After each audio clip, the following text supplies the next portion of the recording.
Yes, guys, how's it going? This is your monster preview here for FanTeam. It's Gianni, Buttice, joined by Ben, joined by Jason. We're going to be with you for the next 45 minutes, revealing our monster teams.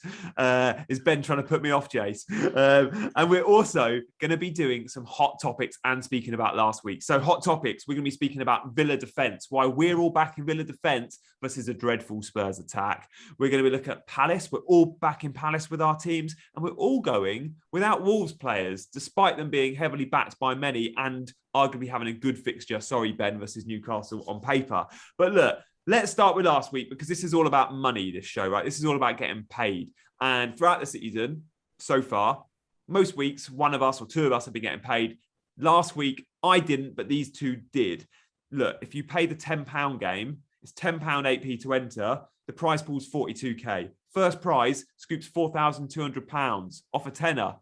Yes, please. I like that. Second place last week got 1,900. Third place, 1,400. Fourth place, £1,000. Up to 826th place, which still got paid £16.71. Ben, you got paid. Jay, so did you. Ben, what were your points? And how much did you get? Came with a 150% return on investment, give or take. So about 26 quid, just a couple of pence less. And that was around about 66 points. Give or take. Nice. So, yeah, fairly happy with that. A little bit disappointed with one or two, but it's always nice to be in the money. Yeah, it's so marginal as well. You at one point, going into the... Well, you sent a screen grab. You top 10 after the Saturday games or something. You were really high, weren't you? Yeah, look, I like to do that when we've only had one or two games played. I think I lumped in heavy in those early fixtures. I like to get me cheeky thrills, and then obviously it all fell by the wayside. But Gallagher came good on the Monday night, got the assist. I had various Palace players. I had Zaha, obviously the penalty. The only thing that really hurt and may have stopped another payout was Gaeta, that last second goal from Brighton, which hurt. That's got to hurt. I was so close to the money. I was about literally a point or half a point off getting paid. What about you, Jace? Well, my Maverick team was actually rewarded, and I came in with the points to have enough to get the money. I got 63.5 points. Interestingly, I captained Gray, which, after the discussions last week of Townsend, Gray, don't have either of them or whatever we were discussing, I just thought, give it a go with Gray. So I was really happy with that. And I was kind of like Ben. I was kind of like you, Gianni. I had a few other teams that were really, really close to the money. And then it was, the Brighton goal. I was very angry at Neil Mapai because a lot of my other teams had Gaeta, or I had Koyate. And then this is Gallagher. The thing. Yeah, with the situation of FanTeam, because I had Koyate, he didn't play. Then I had somebody else come in, which was fantastic. And I thought, yes, last few minutes I was thinking, I've got three teams in the money, and then they just all fell a little bit by the wayside. So it was really, really close. A lot of my teams got very near to that 63 points that got me in the money. Yeah, small margins. I was 59.4 and out the money. It's all for me. That captaincy is so important, isn't it? And I went safe on Ronaldo, who got a total with captaincy of 5.4. If I'd gone for any of my other attackers, Antonio, Vardy, Salah, Sarr, St. Maximum, all got good points. If I captained any of them, I get really well paid. So it's fun. And as usual, captaincy is important. We'll speak more about our captains for this week shortly. But first, let's turn our attention to some hot topics. So, no Wolves. None of us in our teams are going Wolves. Some of their players are pretty pricey, but Jimenez is back on the scoring sheet. Good goal at the weekend against Southampton. They play Newcastle, which on paper is a good fixture, but we don't fancy them. None of us do. Is that purely price-led, Ben, right? Everything's got to be price-led. We have 100 million to pick our team, our 11 players. Absolutely. Jimenez was on the radar. We still don't know whether he's going to kick on from last weekend's goal. We hope that this is the start for him.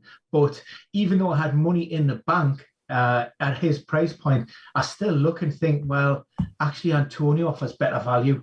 for money. I've got money left in the bank. I could possibly upgrade to some of those Wolves assets, but I still don't trust them. I don't trust them under Bruno Lage, and I certainly don't trust them after this one game. And look, maybe I'm wearing rose-tinted glasses because Newcastle are my home team, but they tend to play a little bit better away from the pressures of that, Tyneside crowd. We've done all right at Vicarage Road. A little bit unlucky to get a draw. Jacob Murphy should have converted late on. So yeah. I don't think Newcastle were not as bad as everybody seems to point out. And I think it'll be a tough game. That could be a draw. For me, it could be a really tight game. Yeah, for me, like Newcastle look considerably better this season than what they did at times last. They're showing good attacking threat. As you say, if Jacob Murphy scores that 1-on-1, St. Maximin was on fire again. And in St. Max, you've got a real talisman. I think Newcastle could definitely get a result away to Wolves. And I think away fixtures will suit St. Max. But yeah, Jimenez, 11.2. So on the pricey side, even if you're looking at Traore, who's a rotation risk now, didn't start at 10.4. The defenders, Marçal, you've got to spend 9.1. Semedo, 8.9. The centre-backs, 8.7 and 8.8. These guys are expensive assets. Jace, what about Villa defence? Because you and Ben are both back in Villa. You fancy them to do Spurs. Is that based on Villa's looking really good, or is it based on Spurs looking really poor? Probably a combination of both. Yes, it's a little bit of both. And also, we talked about prices in terms of the situation with Wolves. But looking at the defensive prices of those Aston Villa assets, there's a lot to love there. Tyrone Mings 5.8, Emi Martinez 6.3, and I think that this is a much better fixture than they're being priced for. In terms of those defensive assets, Tyrone Mings and Aston Villa just as a whole, they're one of the best teams on set pieces so far this season. Highest for XA from set pieces, third highest from XG from set pieces, and they have 2 chances created from throw-ins. And of course, we saw Ings score that amazing goal. Obviously, that doesn't go in every day of the week, but they're creating those chances there. So I like their back line for that. And I don't think Spurs will have an answer. Looking at the defensive and attacking data of Spurs, they're just not very good. There's not going to be much to trouble Aston Villa. I'm reticent to go too much on their attack as well, but I feel like this could be a week where Ings or somebody nicks a goal just because Spurs are looking really bad as well. So for me, the question is not should we have Spurs assets in, but which one, should we have Aston Villa assets in? It's which ones should we go for? Because Mings has got that goal threat, but then is Cash or Matty Target maybe a little bit of a better one because they're bombing down those wings and potentially getting assists and maybe a goal like Cash did. So I'm not sure on that one. I mean, Gianni, are you kind of tempted at all? Yeah, I must admit, I wasn't until I saw your teams just before we went on air. And look, if you want to see what Aston Villa players both Ben and Jace have got, you'll find out very shortly. And I must admit, seeing those prices, now I am more tempted. And I think they'll continue to play the back 5. And I don't think long-term they're going to play back 5. But when they are, you've got Target and Cash as almost wingers, right? They're playing as wing-backs. As soon as Leon Bailey's in the team, I think that system probably changes a bit and you go to a back 4. But for as long as they're wing backs, I like Cash and Target. And, 5.4 for Cash, 5.5 for Target. So, yeah, maybe I'll make a few tweaks to my team, but we'll see who's in both yours very shortly. One team we have all got cover in is Crystal Palace. Ben, what have you seen from Palace that makes you like it so much, like them so much? I think we've seen a team that was initially in transition under Patrick Vieira. There were question marks on how long it would take to implement his new philosophies about moving his players higher up the pitch, about playing this high press, this high intensity game, and using Wilfried Zaha as their main outlet, as the main guy. And it seems as if all of those pieces of the puzzle are now starting to fall in place. I watched them against Brighton on Monday and I was really impressed, particularly the opening 45 minutes, the way they harried. They just didn't give those Brighton players a second on the ball. In Gallagher, you're seeing a player who's really out to try and impress Thomas Tuchel, to say that he's worthy of a place in that Chelsea team. So, he's come in, he's done a fantastic job. We know what Wilfried Zaha brings and the potential of Odsonne Edouard as a striker. I think that's brilliant. And you get your usual solid back four, solid back five with Gaeta in there. I think they've got more than enough to be safe this season. And, they might be in and around that sort of midway point in the table. I do like them. There's a lot to like. Yeah, I'm with you on that. It seems so obvious. Like you mentioned, Zaha's become the everything, the focal point. Yeah, I mean, so he should have been. Like under Roy at times, yes, Roy's teams just weren't attacking enough, which didn't get the best out of your best player, Zaha. And to see Zaha on pens when Milivojevic, Luka is on the pitch, it was really big for me because we'd seen Zaha take a pen when Luka wasn't playing. Who's got a very good record, Luka, and been on pens for the last 3-4 years. But to see Zaha get it, it's almost like, no, you're important to me, Luka, but Zaha is the main man. And if he wants pens, he's having them. We're going to keep him happy. We're going to make sure a lot of our movements go towards him. We're going to make sure he gets on the ball a lot in the attacking third. And yeah, it's looking really good. I didn't think the Vieira appointment was very inspiring. I didn't actually like it, and I feared for Palace. But having seen them played, I've changed my opinion on them and Vieira, and think they'll do really well this season. I could see them sort of finishing sort of lower middle half, and they were really unlucky against Brighton. Jace, this is probably a good time to start with you on your team because you've got some Palace players. So touch on the Palace players and the others and talk us through your 11. Yeah, so starting at the back there, and the back line isn't set up because, like I said there, I'm not sure if I go with Martinez in goal or if I go with maybe Mings and maybe put Pope in goal, because in that back line, initially I've got Martinez, Koyate. Again, I've got him in there because he's the most expensive, and if he doesn't start, then it will jump down to somebody else. Alonso and Tarkowski. So I think I've got like a nice coverage there, but also fairly cheap. I'm not spending too much in my back line, but Alonso, I think, is worth the premium because he can get the goals or he can get an assist or something. But then it gets more interesting as it comes up the field. And also, I will add, like Ben said, I've got a little bit of money left in the bank as well. So if I do want to make changes or whatever, I've got that ability as well. But Rafinha, Sarr, Zaha, Gallagher in the midfield, and then Bamford, Toney and Lukaku up front. And I'm still undecided on my captain as well. I think a lot of people go, oh, well, it has to be Lukaku, but maybe that's a hot topic as well. I'm not 100% sold on that being an absolute goal fest. But yeah, let's go through then. We usually do the likes, dislikes, and I guess maybe go into me for not having Lukaku as my set captain. Who is your set captain, Jace? Well, at the moment, it is initially Lukaku. But you're not sold on it. Yeah, that's my point. Is I do fancy maybe a Bamford that's going to really wind up Bamford against Watford, or even Rafinha. I just think that there's that ability, or again Zaha. I just think there's quite a lot to like in those teams there as well. Yeah, I mean, if Bamford is starting, then I don't think that's a terrible shot. I mean, you look at the chances Newcastle got against Watford, and Watford are pretty good at home, and Newcastle were all over them. So going to Ellen Road, I think Leeds could get a big, big win. I think Leeds have been quite... I felt like this season they've got into some games and sort of scraped by with 1 or 2 goals, and we haven't seen them yet explode to the 4-5, which we know they're capable of. And I think they're close to being able to do that. So I love the double leads.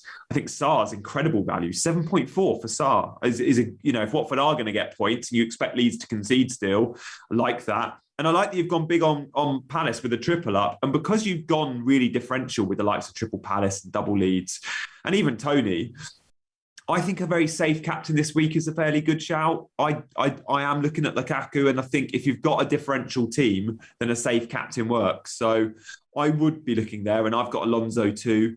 There's not much I can fault. I'm not going to lie. I really like it. I mean, Koyate isn't going to start. Like, I know you've got him in, but you've got him in because he's the most expensive. He's 5.9. you'll get Joel Ward for 5.8, right? Because he will play. What I'd probably do is take it off Ward and go either Mitchell at 5.7, or you want Anderson or Gray because they've got a bit more attacking threat than Ward. So because you will get Ward as the default, I would probably save the 0.2 and go Mitchell or one of the centre-backs. That's the only thing I can criticise. Yeah, no, that's a decent shout as well. And like I said, the only reason is not because I have a preference towards Kouyaté. It's just kind of that safe bet coverage. And I've got, they're cheaper, Mitchell, all the people that you've said there. So it's not even a money issue as well. I've got plenty left in there to cover any sort of transfer.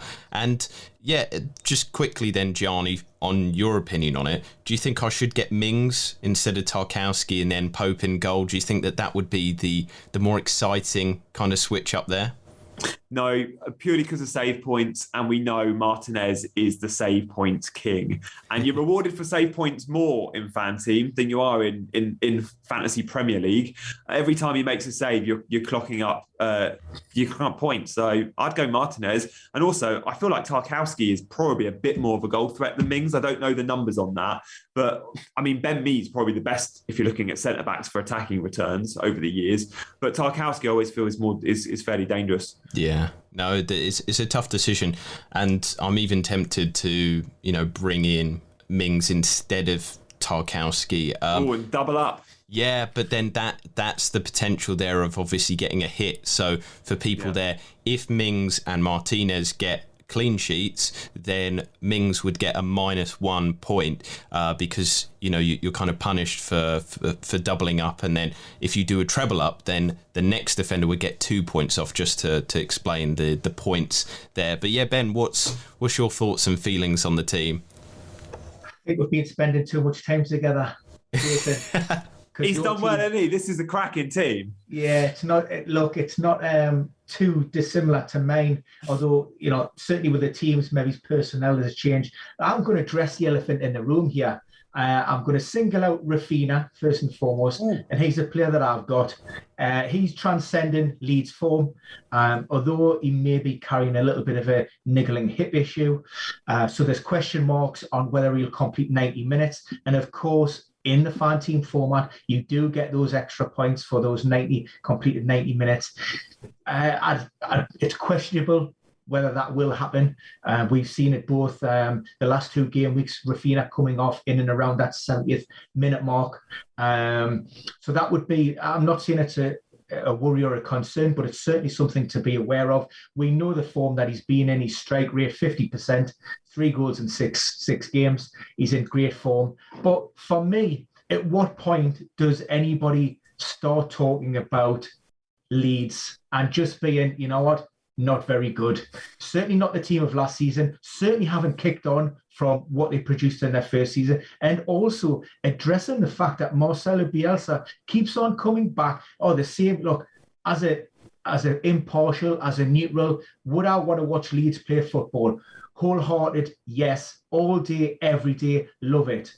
As a supporter, am I looking at that Leeds team and thinking, actually, you know what? On occasions, you just need to change it up. You don't need this back and forth against Newcastle. You could have lost the game with a little bit of better finishing. Last week again against West Ham, they conceded late on. What is this obsession with just go all out attack, bang, bang, bang? Do you know what? For me, is it about entertaining the fans, or is it about getting results and trying to win something? Because you continue playing the way you're playing now, you're going to win nothing.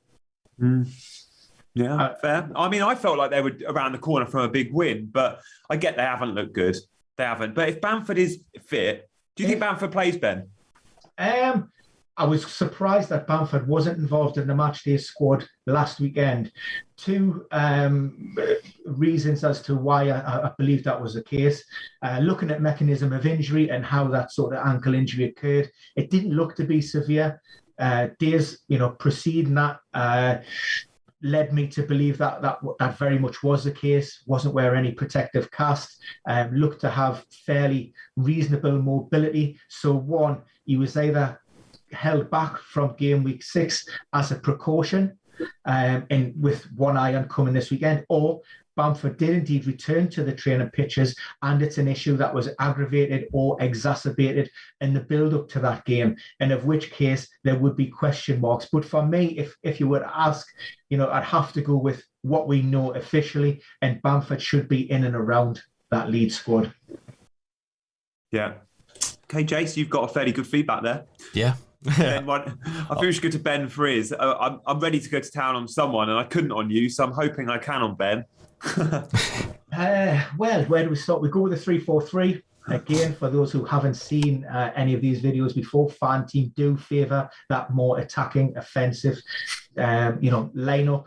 Gaeta, for obvious reasons, Palace, we do like. So, like Jason, I went with Burnley and Villa. For me, it's the Villa, it's Matty Cash. I do expect that 5-3-2, which turns into a 3 when they're attacking, with Target and Cash being, pushed higher up the field. I was quite surprised to see Cash priced up slightly lower than Target. I feel he is a better option. I feel he offers more of an attacking threat. So I really do like Cash. And against Tottenham, they've got to navigate a Europa Conference game on Thursday ahead of this recording. So again, confidence is an issue there. Keeping their squad fit and healthy is another issue. And, we're talking about a team here that's conceded 3 goals in their previous 3 matches. They're opening to the season, those narrow wins, I think, paper over some cracks. I don't think there's a lot there to like about Nuno and the way they set up. Burnley against Norwich, for obvious reasons. Ben White, he's my 3rd defender, coming up against his former club. How many times have we seen it before where players pop up with a goal, with a man of the match performance? Obviously, I'm hoping for that goal, and that's why I've went for White. Carry a little bit of momentum from that North London derby to make it 4 straight wins. They should have kept a clean sheet against Tottenham, in all honesty. I mean, Aaron Ramsdale, touch a cramp. Come on, man, you're a goalkeeper. What's going on there? Midfield, Rafinha, we've talked about it, and Zaha again. I like Palace. And I've went Zaha over Gallagher because he's on spot kick duty, rewarded owners on Monday night with his spot kick finish from Gallagher's when he was bundled over. Centre of the park, the big game of the weekend, it'll be the showpiece. Super Sunday. These inherently are always fairly tight affairs, and I'm sure Jason will attest to that. It could be a 1-0 either way. However, I'm glass half full, and I'm thinking just with the amount of quality on show in this game, you have players there that can, they can turn in a minute. And in Mo Salah, you've got somebody who is in absolute red-hot form. And Jack Grealish, that's why he comes to City. He wants to perform at the highest level in the best games. And he'll be like a peacock. He'll want to strut his stuff. And you know what it is? He'll want to get his little hair bobble out, roll his socks down, flash a bit of calf, and, absolutely do his stuff. And I fancy City to get a result. I really do. But I can't see Salah not scoring. So that was the thinking behind there. And in attack, Lukaku, yes. He has the armband as it currently stands. Is it locked in? I'm not so sure, but I do like that for a punt. Benteke, I'm not really expecting Benteke to start. And truth be known, I don't really want Benteke to start. I want it to be Edward. Yeah. But of course, Benteke is priced slightly higher. So if I went straight to Edward and Ben, I would lose out completely with that one. And the third striker, initially I looked at Jimenez. Scored a great goal last weekend. Underlying data for the season, to open to game week 6 has been fantastic.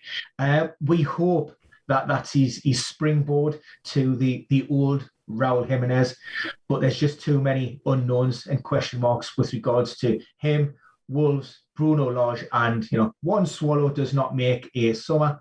So even though I had the money, I decided to drop down and go for Antonio, even though, again, that's a tough matchup against Brentford. Defensively, very sound, posting some good numbers. And, of course, brimming with confidence after that 3-3 draw with Liverpool last weekend. Go for it, guys. You're probably not finding much wrong with that. You know, we're all thinking on similar lines this week. Like, we're all in agreement. Like, our hot topic discussions were all aligned. Our team selections are very similar. We're all back in the same teams. The only one player I guess I wouldn't be looking to back in your team is Salah. And I know that sounds ridiculous because he does score every game, but you said you think City will win. I personally am back in City. I've got a City player in my team and I do think they'll win. And I just wonder, because you've got Grealish, if it's worth committing to City and going, I don't know. I mean, Salah isn't expensive, but he's not cheap. He's 9.5 this week. It's same price as KDB. Give or take 0.2. It's almost my unwritten rule in Monster. If you see any high premium assets under 10 million, then fill your boots. I did look at KDB and thinking, well, actually, if you do fancy City, go for them. The only concern is the minutes midweek against PSG. And, you know... Did he play 90, Ben? I think he did play 90, didn't he? Yeah, he did play the 90, which, you know, coming off the back of those injuries, and he still isn't in tip-top condition. That was my only worry, and I thought, you know what, I can see an entertaining draw, or, you know, City to nick it, maybe a 3-2, 3-1. Yeah. What do you reckon, Jace?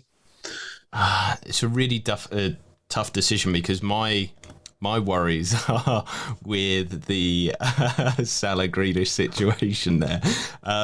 With it, it's a tough one to call, because statistically, you said that I'd look at the data, Ben. I have, in the 21 games that they faced each other, there's an average of 1.86 games for 1.86 goals for Guardiola. And then in terms of Klopp, 1.67. So actually, there's usually goals between these two. It's 39 goals for Pep, 35 for Guardiola. So it's above 1 goal per game for both these teams when they play each other. And then if you look at the history of these two in terms of the Premier League, there was 1-0 back in October 2018. But all the other games, they've had goals, and there's rarely an incident where both teams don't score. The last time that Liverpool didn't score against Man City was the 4-0 in July 2020. So the rest of the time, both teams have scored. And you would back Salah to score in those. So that one I don't have as much of a problem with. It's actually Grealish is more of my problem there, because the goals are much more spread in Manchester City. And so I'm not too sure if Grealish will get it. He might get the assist, he might not. You really don't know. And so would it be more prudent to maybe go with a Kevin De Bruyne? I'm not too sure on that. But that's the only dislike I have in the team. And kind of like we've said here, I really like the rest of the team, and it's really good picks. And I like the Salah pick because usually there's a goal in this game, and usually that would be Mo Salah. I like that you've said KDB, because that brings us nicely to my team, because I did look at Salah, and again, I've got a little bit of money in the bank. And this week, it seems that there are some underpriced assets which we're all jumping on. So we've all got a bit of money left. But yeah, I've gone KDB instead of Salah. But starting from the back, I've spent quite a lot of money on goalkeeper, I guess. Melier is expensive at 9 million, but he just does get the saves. And I do think Watford, I think we're all getting a bit excited about Watford because they've won a couple of games, got a couple of points. I've not been impressed with what I've seen from Watford, and they are conceding a lot of chances, and I think Leeds will do a number on them. And I wouldn't be surprised with a clean sheet, although if anyone gets goals for Watford, of course it's Salah. Like Jason, Alonso there is just there for the upside, isn't it? Like he's so good if he starts and plays 90. Surely Chelsea get the clean sheet. Loughton and Crystal Palace defence, I've gone Mitchell just for the slight upside on a centre back. Loughton, we've discussed it, like a few have gone for Loughton. Ben, I think you did. Manquillo, I couldn't believe the value. I know he's rubbish, and I know Newcastle aren't great, but for 4.8, and I was tight on funds. I only got 0.2 in the bank, so 4.8. I was like, that's perfect. I'll go Manquillo, because he will start and he will play wing back. He got the goal at Old Trafford. You just never know. And then I do like to go 3-4-3, but I've gone for a 4-3-3 this week just because of that unbelievable value pick in Manquillo. I think I had 4.8 million left in the bank actually and went for him. Rafinha I've gone for the same reasons as you guys. I expect Leeds to score goals. I really hope Bamford plays. And if Bamford does play, I think Rafinha gets more points.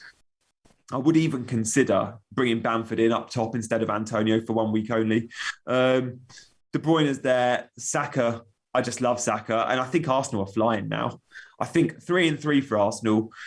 I think Saka and Smith Rowe for both the season-long game and for these weekly games, I think are becoming really good options. Lukaku captain's an easy one. Tony, I haven't been blown away by West Ham defence. And I know at the start of the season, there were loads of managers going, I want Soufal in my team, I want Cresswell. They did well last year. But when you look at the numbers, West Ham haven't been brilliant at the back this season and they're not keeping the clean sheets. And Tony, if ever there's a Premier League looking striker that's come up from the Championship, it's Tony. He looks brilliant. He's only had 1 pen this season. He'll get more and he'll get so many open play goals because Brentford attack. And from all the promoted teams, every season there's one, isn't there, that come up and you go, they look like they're going to do really well this year. They look like they're not intimidated by the Premier League. They're going to play football, but not just look pretty, but actually get points and score goals. And Brentford look like that team. Watford don't, Norwich certainly don't. So Tony, I think it's great value at 7.1. I think Brentford score. And then Antonio, because he's just a beast, isn't he? Antonio is the most informed player in the league. It would be silly to consider Bamford, as I said I would, over Antonio. And to be fair, Antonio has to be locked. The more I think about it, he's a shoo-in. And actually, arguably, Antonio is a really good captaincy option because Brentford were all over the place at the back against Liverpool. I know that's some attack to face, but I think Antonio at home is always a really nice option. So yeah, similar looking team to you guys. I know the formation's slightly different, but you take Manquillo out and stick a midfielder in, it's pretty similar. Who wants to go first then, Ben? Me. You don't like Saka, do you? I'm not struck on Saka, but I understand the pick. I understand the rationale behind it. The one player I was going to target, and you mentioned that you are tight on funds. And I'm blown away. The fact Melier, 9 million. The third most expensive goalkeeper of this game week. Is he really? I didn't know that. In a Leeds team that cannot defend, with a keeper who, he's prone to the odd save, but Calamity Kate. He loves a clanger. I just think there are great options out there. Look, even you like Arsenal. You're saying Arsenal. You've got Ramsdale in there at 7.8. I don't even think the Manquillo pick is that bad. Like I say, I'm not buying into this Wolves, resurrection and Jimenez going to smash it, but I still think you can maybe upgrade it and favour that FanTeam algorithm and go with a 3-4-3 and upgrade Manquillo for somebody else and get rid of Meslier. I guess if I went Ramsdale, that gives me $1.5 million. Manquillo goes to a kind of 6.57. Yeah, I must admit, I didn't know he was third highest. I didn't look through all the prices of keepers. I do think Leeds might have a chance of keeping a clean out. And what I just love about Meslier, and I know you say you can get a save, he gets more saves than anyone based on last year other than Martinez, right? So he's really up there with the saves. Leeds do concede chances. But yeah, you're right, 9 million looks heavy. And actually, Ramsdale, what's Ramsdale? 7.5? That's sounds 7.8. Like, and I do think Arsenal have got a very good chance of a clean sheet against Brighton. Yeah. I mean... I think I'll change that. That was the big one that I was going to say as well. Why Meslier? Because it's almost inexplicable. There's very little chance that he's going to keep a clean sheet. And there's loads of better goalkeepers at similar or lesser prices, like we said with Ramsdale. That there's even like punty ones that you might go for, like Gaita against Leicester. Yeah, Guy is less. Yeah, he's 6.4, and then possibly if you went for him, you could get maybe Ishmael Sarin because you liked him at the price point that he was as well, 7.4. So yeah, I mean, my likes, Lukaku, Tony and Antonio front line. Antonio's one that I'm definitely considering, and I might put in another team instead of Bamford. And 11 million Antonio, by the way, guys, if you're interested, he delivers like a premium, that's still quite affordable for me, 11 million for Antonio. The price doesn't put me off with him because he himself is in fantastic form, but also we talked about the West Ham defence not impressing, but their attack is definitely impressing. You look at their data so far this season, they're fourth best for shots inside the box, chances created, and then third best for expected goals in total. So, you know, they are creating the chances. They're doing very, very well in terms of the attack, and maybe they'll improve their defence in the coming weeks. I don't know, but that is where they're doing really good, and Antonio's spearheading that. So yeah, my main dislike was Meslier. Think I do question Saka against Brighton just because it's a difficult game that I'm not 100% sure on the edge, but if an Arsenal player is going to get involved, you back Saka as basically one of the chief creators. So I'm not going to hate on that one too much either. Yeah, do you know what, the Brighton thing, I get it looks like a tricky fixture because they're kind of near the top of the league. Could have gone top if they beat Palace. They're a bogey team, though, for Arsenal as well. You got to remember that. The Maupay incident last year after Penn and the Guendouzi stuff. Yeah. But I don't buy into the history of games that much. I think... And I do think Brighton, whilst they're top of the tree in the Premier League, close to, I think they've been, do you know what? They're playing the same football as last year. The difference between last year and this year is luck. Last year they were unlucky. This year they've been lucky. They're around a top 10 team. They should be anywhere between 8th and 12th, right? They're delivering to the same standard as far as I'm concerned. They are good, but they're not brilliant. They've just been fairly lucky this season. And last season, they were terribly unlucky. So I think Arsenal go to town on them. Not go to town. I think Arsenal win comfortably. Interesting. But yeah, and because of that, I got to back one of them, Saka. I haven't actually checked the price of Aubameyang because my forward line is so set, but I am interested to know what... Now Aubameyang's got his goal. I do wonder if... 9.1. I mean, that's good for Aubameyang if we go off Aubameyang 2 years ago. So I'm not ready to... I'm still happy with Saka, knowing I don't have the space up front. But then again, you know, 9.1's a nice teaser for those that perhaps are looking for that forward at that price point. So yeah, thanks, guys. I think that's the Meslier pick. You're right. I've had an absolute howler there. We'll come on next week and probably see he got 20 points, and I took him out for Ramsdale's too. But yeah. we'll find out. If that stops me winning the £4,200, I'm going to be a very disappointed man. If Meslier stops you from winning the top prize, I'll give you the money myself. I'll be knocking on your door for £4,000 then, Ben. Okay, guys. Well, look, I mean, just to run through the very top line rules this game, it's pretty simple. If you've not played it before, there are 3 games you can enter. So check it out on the FanTeam website. You've got your £1.68 game, your £10 8p game, or your £63 game, and there's different prize pots for all of those. The most popular that we play is chuck a tenner in, potentially win over £4,000 for first prize. And as I said earlier, last week was paid up to 886th place. And you only get a couple of thousand entries in these. So it's very easy to win money. And we've all been winning this season, and we've sort of doubled our money and not won massive pots. But when you look at the points, we're often 5, 6, 7 points away when we've won that cash to winning really big money. There's never much in it. So if you get your captaincy right and you have a differential team that's done well, you've got a really, really good chance. So think outside the box. Hopefully you enjoy these vids.